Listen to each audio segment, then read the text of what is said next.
Banks बंद हो गए, लोगों की जॉब चली गई, घर बर्बाद हो गए और दुनिया भर की मार्केट्स क्रैश कर गई।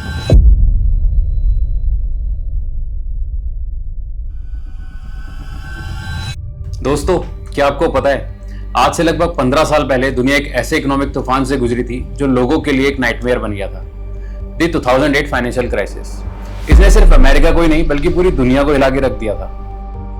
बैंक्स बंद हो गए, लोगों की जॉब चली गई, घर बर्बाद हो गए और दुनिया भर की मार्केट्स क्रैश कर गई।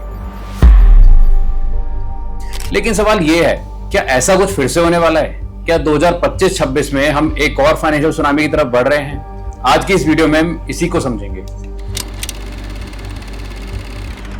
सबसे पहले तो समझते हैं 2008 वाली क्राइसिस आई कैसे थी। उस वक्त अमेरिका में हाउसिंग मार्केट बूम पे था।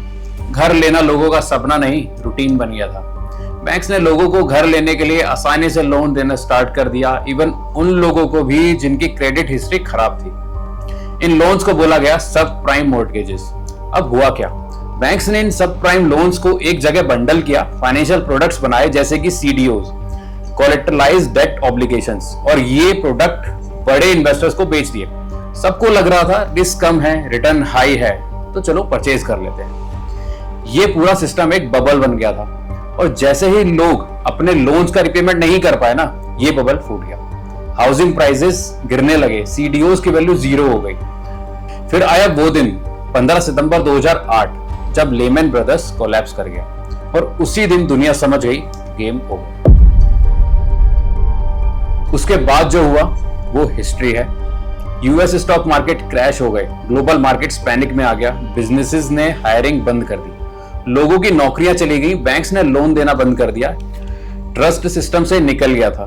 US गवर्नमेंट एक बेल आउट प्लान लेकर आया, TARP, troubled assets relief programme, जिसमें बिलियंस ऑफ डॉलर्स बैंक्स को दिए गए ताकि सिस्टम कोलैप्स ना हो। लेकिन इंडिया का क्या इन सब में? इंडिया कंपैरेटिवली सेफ था। क्यों?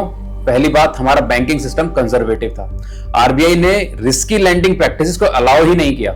सेकेंडली, हमारी इकोनॉमी ज्यादातर डोमेस्टिक कंजम्पशन पे डिपेंडेंट थी, तो हम उस क्रैश से पूरी तरह से तो नहीं बच पाए, लेकिन गिरावट कंट्रोल रही।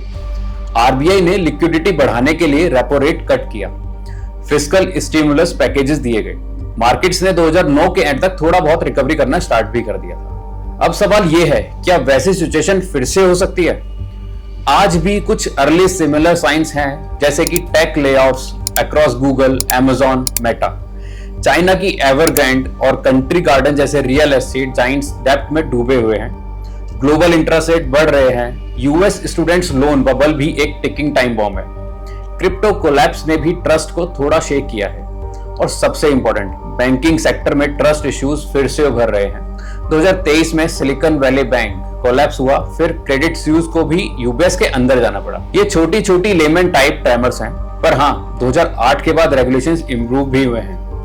डॉट फ्रैंक एक्ट लाया गया, बैंक्स के पास ज्यादातर कैपिटल रिजर्व्स होने लगे, लेकिन फाइनेंशियल सिस्टम्स का नेचर ही कॉम्प्लेक्स है और ग्रीड कभी रुकती भी नहीं है। तो क्या 2025 में कोई लेमन 2.0 हो सकता है? संभव है। अगर कोई मेजर बैंक या फाइनेंशियल इंस्टीट्यूशन कोलैप्स करता है जिसके एक्सपोजर रिस्की एसेट्स में हाई है, तो डोमिनो इफेक्ट फिर से एक्टिवेट हो जाएगा। अब आम आदमी के लिए इसमें क्या लेसन है? पहला, अपनी सेविंग्स और इमरजेंसी फंड रेडी रखो। दूसरा, SIPs और लॉन्ग टर्म इन्वेस्टमेंट करते रहो।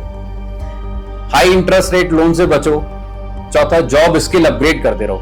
न्यूज और फाइनेंशियल ट्रेंड्स को फॉलो करते रहो। और सबसे इंपॉर्टेंट, पैनिक मत करो, लेकिन अलर्ट जरूर रहो। मार्केट का नेचर साइक्लिकल होता है, जो ऊपर जाता है वो नीचे भी आता है और वाइस वर्सा। तो दोस्तों, ये था पूरा ब्रेकडाउन 2008 के फाइनेंशियल क्राइसिस का, उसके लेसन्स और आज के सिनेरियो के साथ कंपैरिजंस। अगर आपको वीडियो इंफॉर्मेटिव लगा हो तो लाइक, कमेंट, शेयर जरूर करना। क्या आपको लगता है अगला क्रैश दूर है या पास? और कौन से टॉपिक्स पे आप फ्यूचर में वीडियो देखना चाहोगे? कमेंट्स में जरूर बताना। मिलते हैं अगले एपिसोड में, तब तक के लिए stay informed, stay invested. Thank you. जय हिंद।